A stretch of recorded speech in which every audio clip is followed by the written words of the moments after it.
Namaste, and welcome to our continuing series on the life divine with our beloved Ranga. We are continuing in the problem of life. It's a few pages in. 227. 227. Yeah, And we begin with the sentence, the third difficulty. that's right. Good.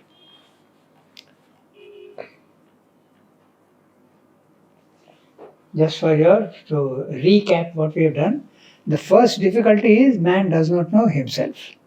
The second difficulty, man does not know the universe. Now let's read what about him, what is in the third difficulty.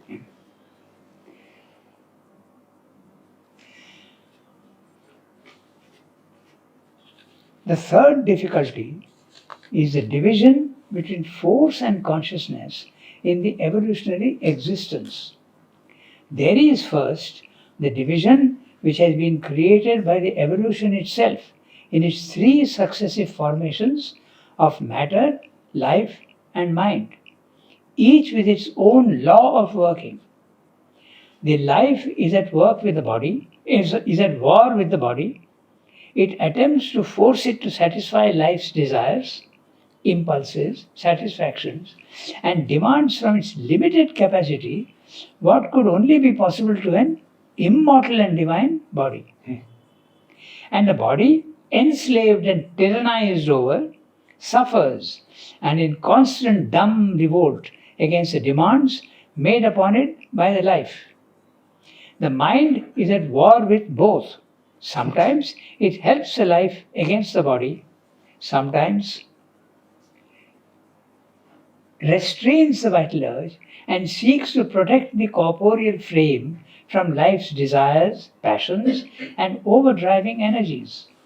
It also seeks to possess the life and turn its energy to the mind's own ends, to the utmost joys of the mind's own activity, to the satisfaction of mental, aesthetic, emotional aims and their fulfillment in human existence.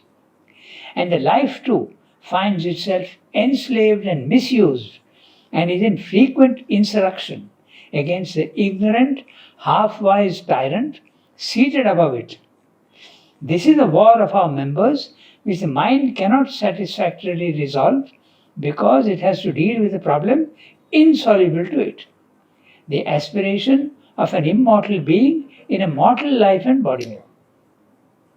It can only arrive at a long succession of compromises or end in an abandonment of the problem, either by submission with the materialist to the mortality of our apparent being, or with the ascetic and the religionist by the rejection and condemnation of the earthly life and withdrawal to happier and easier fields of existence. But the solution But the true solution. But the true solution lies in finding the principle beyond mind, of which immortality is a law, and in conquering by it the mortality of our existence. So this is the third difficulty. First difficulty, man does not know himself. He doesn't know all the parts of himself. Second difficulty, he does not know the universe.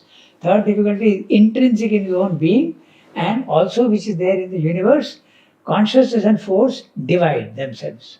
And when the division takes place, one becoming the many, in our life, mind, life and matter, body, which are supposed to be essentially the same thing, become different, apparently different. And there is a quarrel between all of them. So, and the quarrel is a very interesting one. Very interesting. We'll see examples to ourselves of what are the quarrels, okay? We'll see. It's very interesting to see that. We don't think of it as a quarrel, but actually it's a disharmony between the two. So, the third difficulty is the division between force and consciousness, Chit and Shakti. In the evolutionary existence, these are the impersonal, universal level, not at the individual level. Okay. It starts from there itself. There is first the division which has been created by the evolution itself in its three successive formations of matter, life, and mind. Now, why have I? Yes.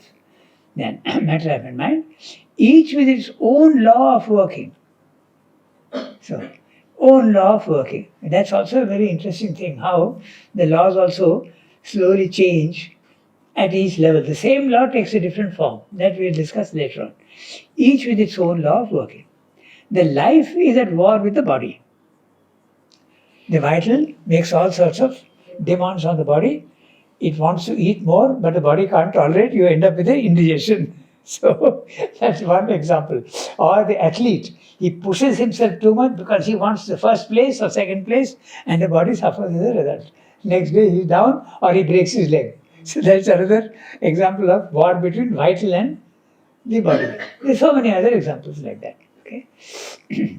So, the life is at war with the body. It attempts to force it to satisfy life's desires, impulses, satisfactions, and demands from its limited capacity what could only be possible to an immortal and divine body. The demands of the vital are infinite. It never So satisfies. he's using life here In the as sense of vital. synonymous with the vital. Yeah, absolutely. Absolutely. Yeah. In fact, life he uses as a synonym for vital. You can also use the word prana, it's the same. Mhm. So, demands from, yeah. And the body enslaved and tyrannized over. It's really a tyrannizing. The vital tyrannizes the body. Okay, so. But it's true, isn't it? It's very true. Yeah, absolutely. When you insist on something you don't want to do, you're tyrannizing the body. Suffers and is in constant dumb revolt against the demands made upon it by the life. Its dumb result when it falls ill or it can't do, or if you are an athlete and you make supreme effort and the body collapses and becomes unconscious. This is the dumb result, dumb revolt, okay, against the demands made upon it by the life. The mind is at war with both. Now that's something, okay. Sometimes it helps the life against the body. When the mind starts supporting the desires in the vital and says, yes, we should do this, okay, then the body suffers again. The vitalized mind. Yes, that's right, okay. So, the mind is at war with both. Sometimes it helps the life against the body. Sometimes restrains the vital urge and seeks to protect the corporeal frame. The buddhi. Yeah. That becomes The mind says, you're too greedy, don't eat so much now, make it less. Okay? It's time to protect the body. Life's desires and passions are overdriving energies. It also seeks to possess the life and turn its energy to the mind's own ends, to the utmost joys of the mind's own activity, to the satisfaction of mental, aesthetic, emotional aims and their fulfillment in human existence. And the life too finds itself enslaved and misused and is in frequent insurrection against the ignorant, half-wise tyrant seated above. The mind is a half-wise tyrant. And it goes into revolt, insurrection, revolt. but here he says to the mind's own end. I understand the satisfaction of mental, aesthetic, but here he also uses the word emotional. Yes. So within the purview of mind, you're talking about the heart, the higher writing also Yes, in there the is- purview of the mind. Yes. That's right. After all, there isn't a clear-cut division between the two. In our own case, sometimes when we have feelings, we can't really make out whether it's a vital thing or a mental thing. Very true. There is a difference. Is it a thought or is it a pure emotion? There's a mixture. Or is it a mixture? Yes. That's right. So, against the half-wise tyrant seated above it.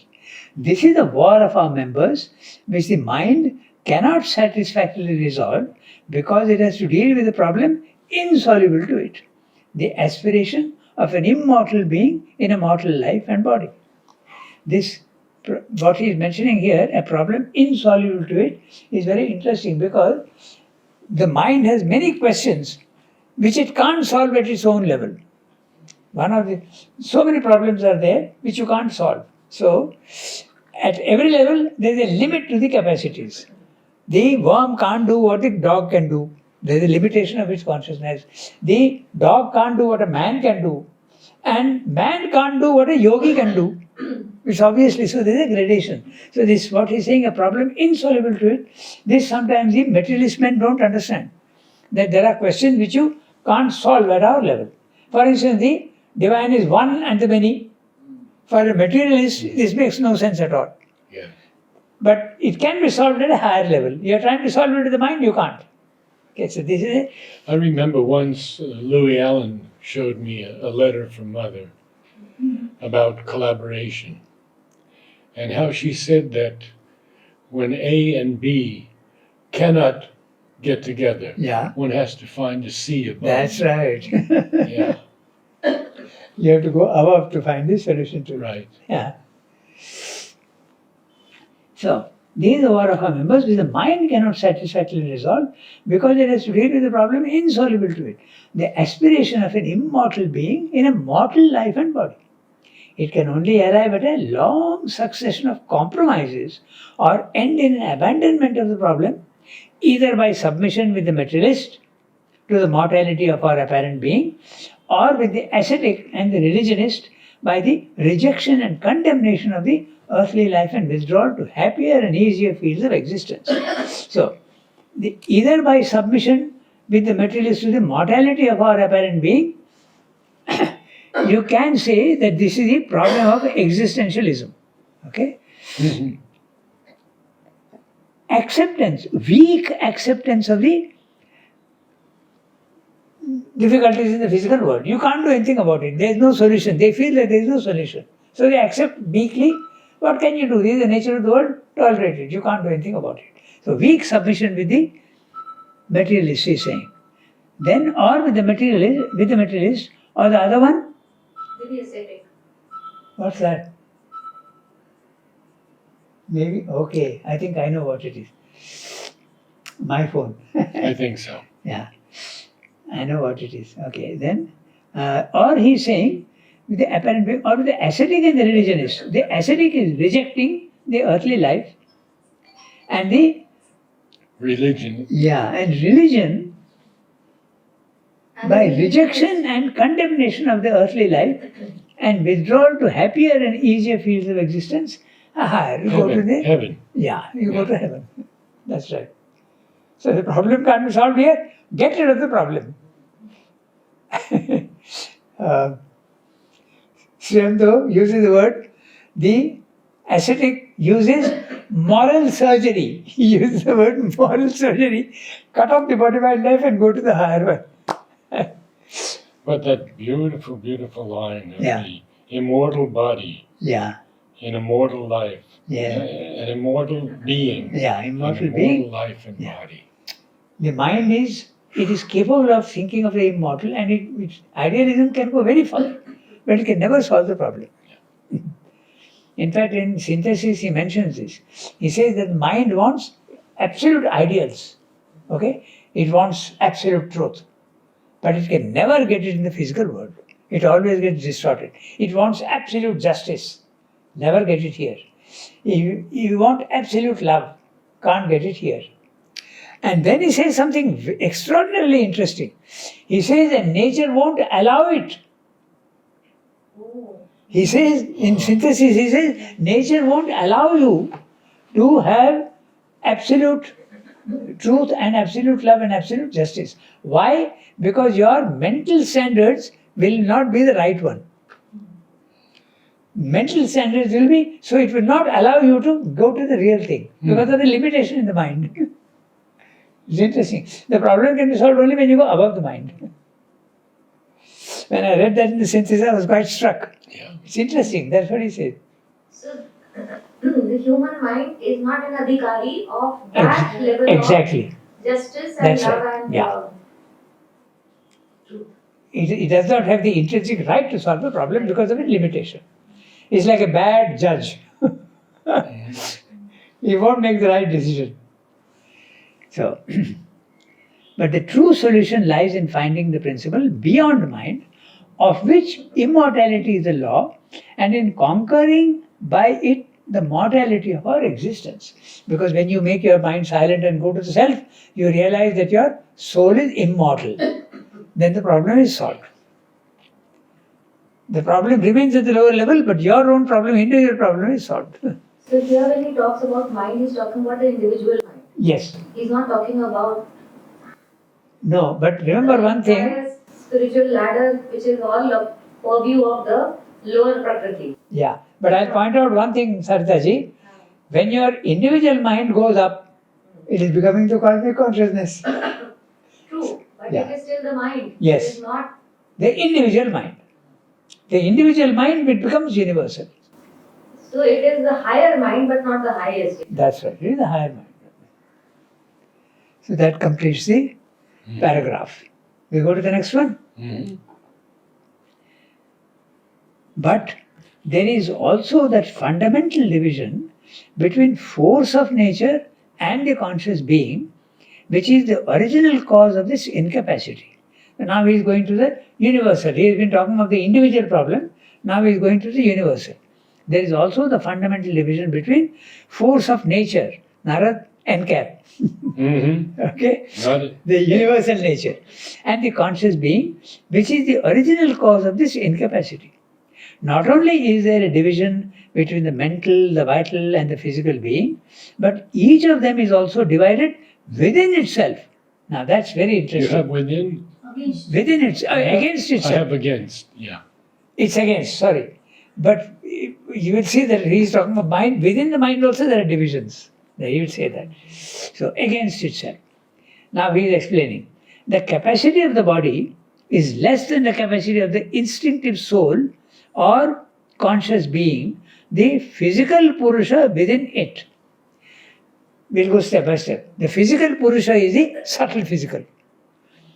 He says that there is the Purusha is the consciousness in the intraconscient, just behind the physical body, there is a physical Purusha, the physical soul. He calls it sometimes the physical soul. Then at the vital level, in the intraconscient, behind that, there is a true vital. He calls it the true vital or the inner vital or also the vital Purusha or the vital soul. Huh? Pranamaya Purush. Yeah. Pranamaya Purush. Yeah, that's right. Then Prana Purusha, that's right. Then finally behind the mind also, in the intraconscient, there is the inner mind. He calls it sometimes the inner mind, he calls it sometimes the true mind, and he also calls it soul in mind.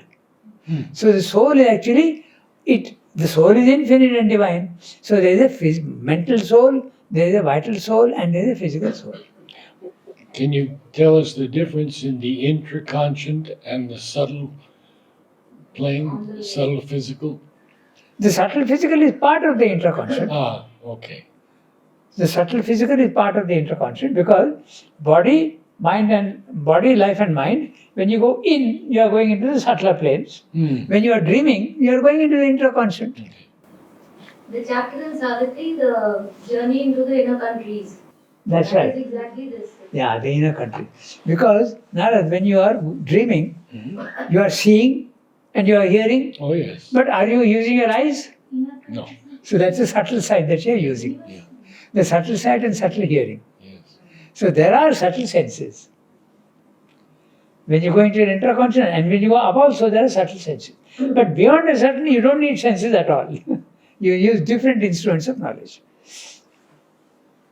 So there is also that fundamental division within he's using the word within, between force of nature and the conscious being, which is the original cause of this incapacity.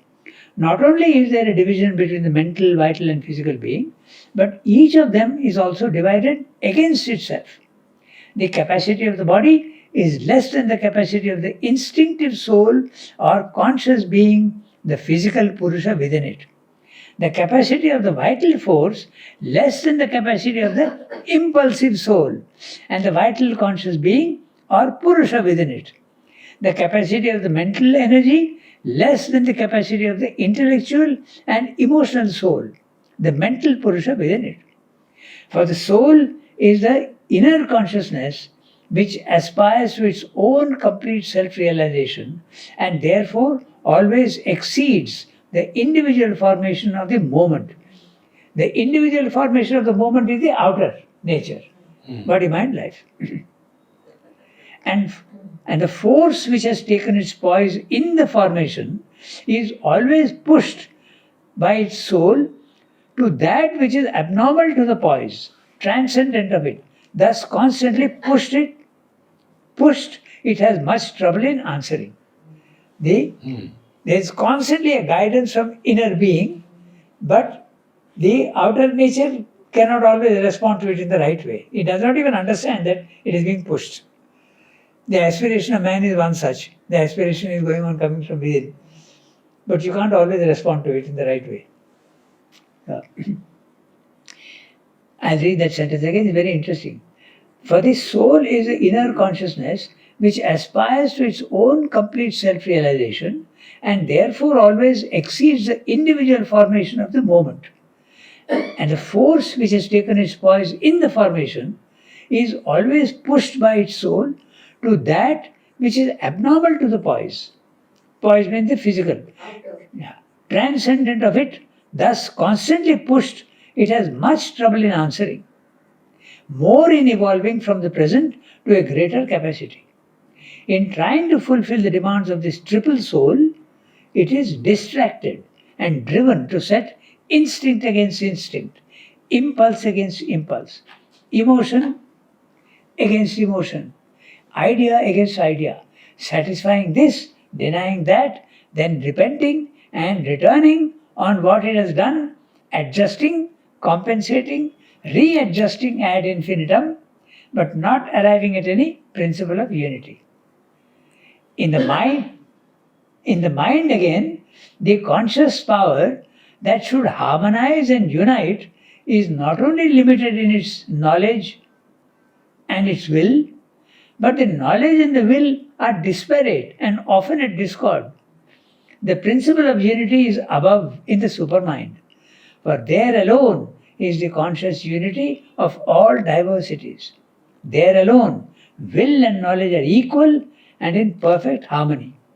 There alone, consciousness and force arrive at their divine equation. So, the one becoming the many, and the many are always at war with each other. That's what he's saying. The map he makes is so beautiful. Yes, absolutely. He has mapped out the whole thing. Yes. It's a geographical mapping of the entire thing. You have the body, mind, life, which is the outer being. You have the inner being. You have the inner mind, inner vital, inner physical, 10 times more powerful than the outer. So if you can get to that vital, for instance, in going inwards, you call the inner countries when you go, if you hit your inner vital, tremendous amount of energy can come in. Sri Aurobindo calls that, there was a case like that here in the ashram. His name was Tirupati. It's there in the correspondence. The name is not there. So he could contact his vital, and he had tremendous. He didn't need to sleep. He didn't need to eat. He told Sri Aurobindo, I have so much energy. I don't need to eat and I don't need to sleep. Sri Aurobindo warned him and told him, don't do that.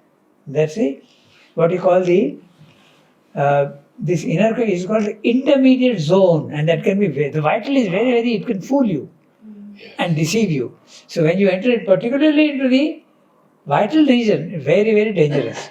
So this man didn't listen, and Sri Aurobindo told him repeatedly, please sleep normal and eat normally. Don't do that. What is the use? I don't need to. Finally he lost his mind and he had to be sent away. So this is, there are 2-3 words he uses. The valley of the false glimmer. That's one word he uses. Yes. And the other one is he uses the intermediate zone. Very dangerous. So to obviate the difficulties of the intermediate zone, if the psychic is in front, no problem. It can immediately know that this is something I have to be careful about. But if that is not there, you will get lost. So this intermediate zone is in the cosmic consciousness. No, in the intraconscious. But to reach the psychic, you have to pass through this, no? That's a danger. No, but you're saying if the psychic is in front, now to reach the psychic, Yeah. you have to pass through it, so it's like the chicken or the egg, no? It's not an obstruction in that sense. The psychic can come forward even when you are imperfect. It can come forward. And there was another case. There was a gentleman here, he was a Bengali man, and he also had gone into the vital, and he was having all sorts of experiences. And he told mother, I'm having all these experiences. Mother immediately stopped the experiences. And he used to complain to us. He said, Mother has stopped all my spiritual progress. He doesn't know that Mother has done him a great favor. Yeah. He didn't know that. So these are the dangers of the vital. So this man that came to me the other day, he doesn't sleep anymore. He walks 20 hours a day. He had the descent of the light all through his body, and he is unable to sleep. He is unable or unwilling or Unable. unable. And he eats normally. There's no pains in his body, nothing wrong with him at all. And he has to walk 20 hours a day. And his wife is acknowledging everything he said. Amazing. I asked him for an interview. He said, we're only at the beginning of this path. There are all sorts of possible combinations and permutations, so you can't say exactly what it is. Exactly. But if he's unable to, then he can't help it. He must be making an effort and not Yeah. able to, but then that will sort itself out. But unwilling means you're actually being cruel to your body. Yes. So God knows what it is. Well, mother's carrying him. He came to me and he wanted me to resolve his problem. And his problem was that his mind keeps wrestling with, why has this happened to me? I said, put a little gratitude into it. because He feels the light. Hmm? He feels the light descending into him. What we can't say because we don't have the experience. Yeah.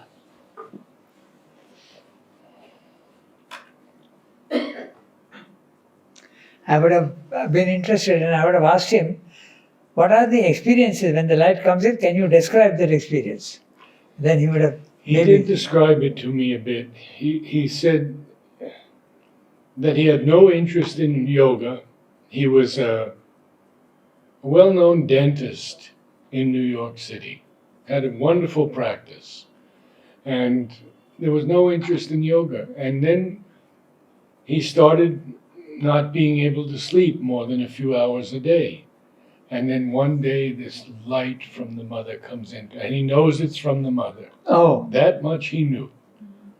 he's in contact with mother and Must son. have been, yes, must have been. And that was the beginning of their yoga.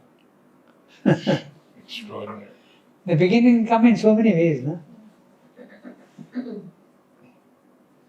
So, we finish the second para. We go to the third.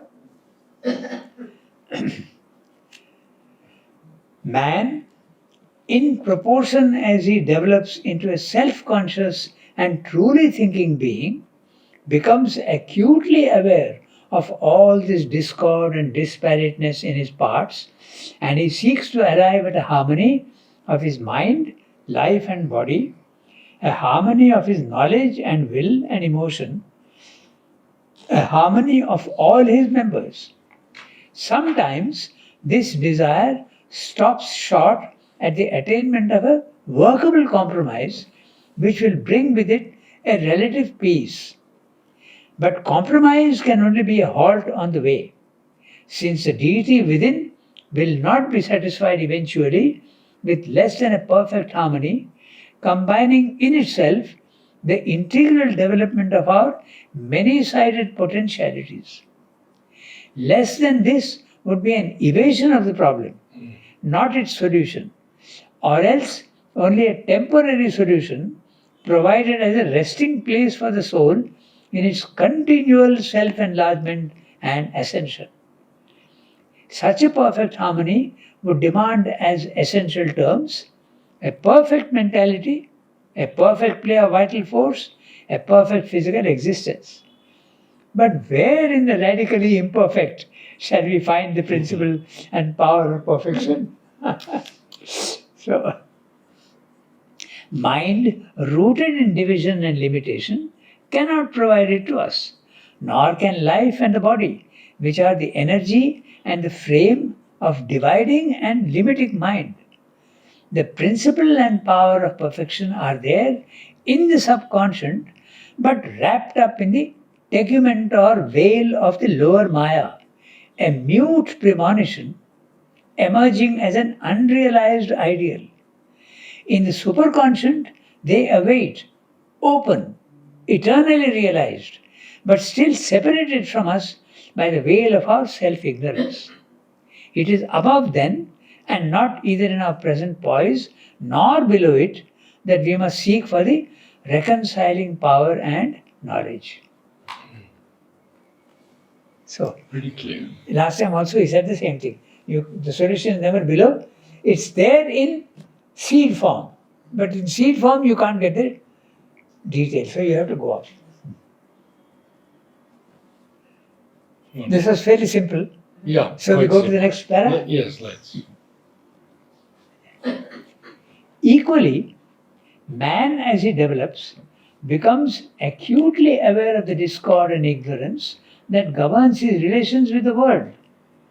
Acutely intolerant of it, more and more set upon finding a principle of harmony, peace, joy, and unity. This too can only come to him from above.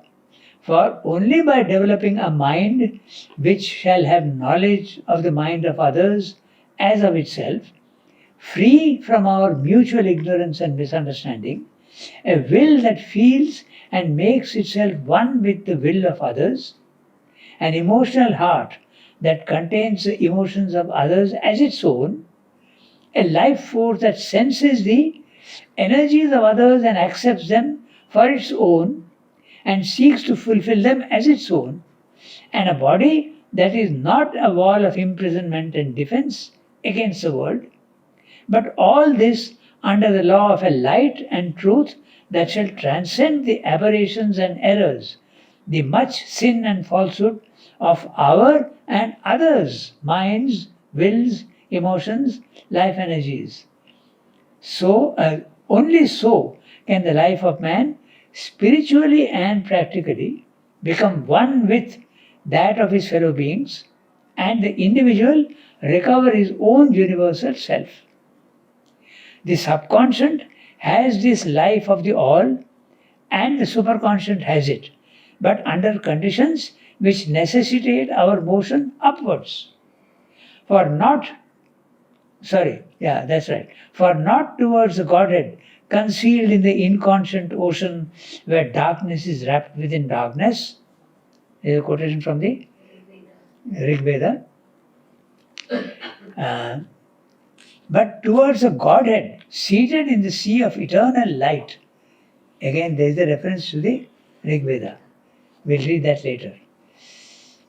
In the highest ether of our being is the original impetus which has carried upward the evolving soul to the type of our humanity. Note, the previous para was about the harmony within himself. Now he is talking about the harmony in the universe. So what he has said earlier, he is following the same pattern. Yeah.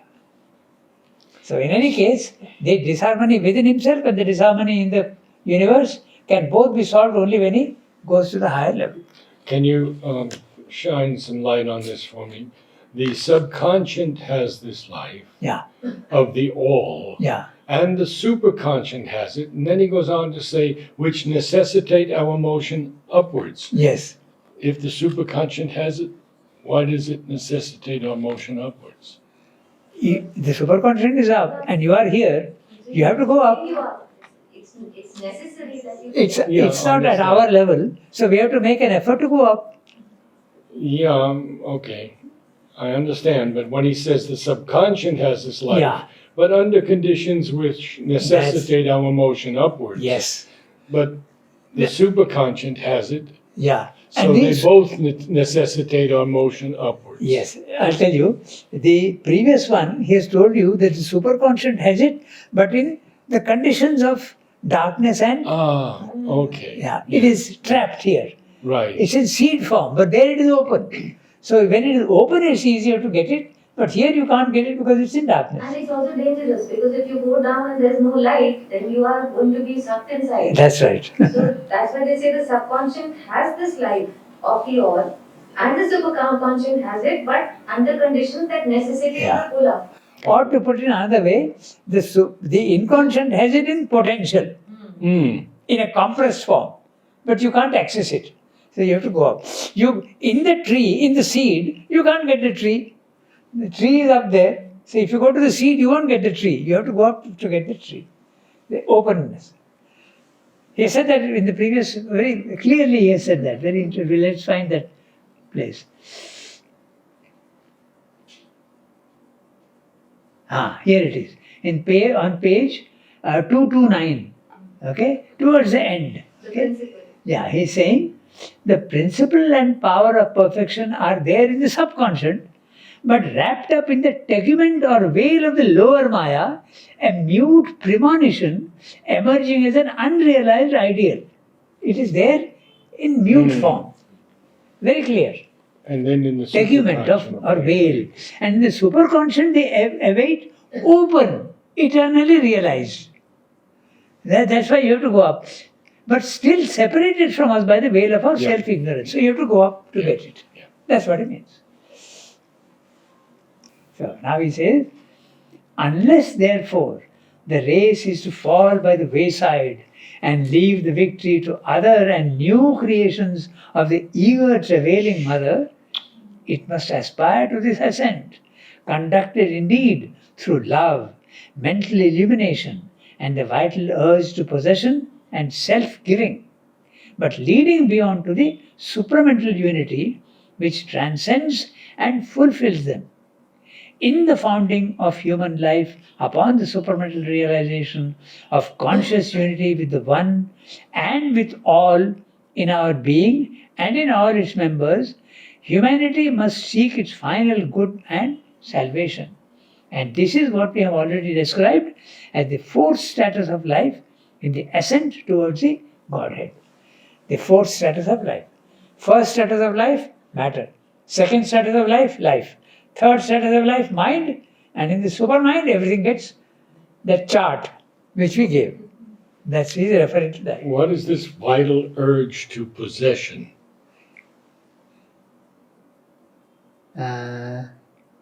It's okay. Where is it? It's in the first sentence. Mental Okay. illumination and the Unless the race is to look again, he's saying the same thing. This race itself has to go there, otherwise somebody else will take over. So, unless therefore the race is to fall by the wayside and leave the victory to other and new creations of the eager travailing mother, it must aspire to this ascent, conducted indeed through love, mental illumination, and the vital urge to possession and self-giving. Okay, you must possess as well as give yourself. So, he says that there must be a giving of oneself but also possession of the others. There has to be a balance between the two. Ah, He has spoken of that earlier also. Even in the physical world, if you give yourself too much, too much of expense will be there, you will exhaust yourself. But you must also be able to take. There is always a balance between the two. So give and take. Yes, a give and take. Paraspata. Yeah. in Savitri, he seems to feel, or he seems to be telling us, that the higher kind will lift up the lower kind, Yes. and all men will rise. Yes. But here he says, the race is to fall by Yeah, the wayside. that's right. And Mother said, I don't know if the present humanity is going to survive. That's right. This he says in many other places also. Many places. I But- think the last chapter also he said something which was that either this Yes. rise to supermanhood or else the supermanhood has to come down, and we said it seems to be the same thing, you know. But if it does, that is the thing. I would understand this in this way, that man as such would remain like a fixed species, like cats and dogs. Mhm. Maybe so, yes, maybe And so. a new race will come up which will take over the function Out of. of this, like the apes, some of them became human beings, and Yeah. then the rest of the apes survived. So there will be one critical mass of people who would. Yeah. But in 72, Mother said, men, countries, continents, the choice is imperative. Imperative. Truth Or or the the abyss. abyss. And they wanted her to tone it down. I know, I heard this. He said, Mother, this is too strong for people. She didn't tone it down. No? And also she says that there has to be constant progress, because if you stop, then you are going down. That's There is right. no stopping. There is Ah. no There's stopping. no stopping. No stopping. Yeah, stoppage is not a choice. Yeah, Yes, that's right. because if you stop, then you have It goes back. starting the Regression. regression. So, what's the next chapter? Let's see.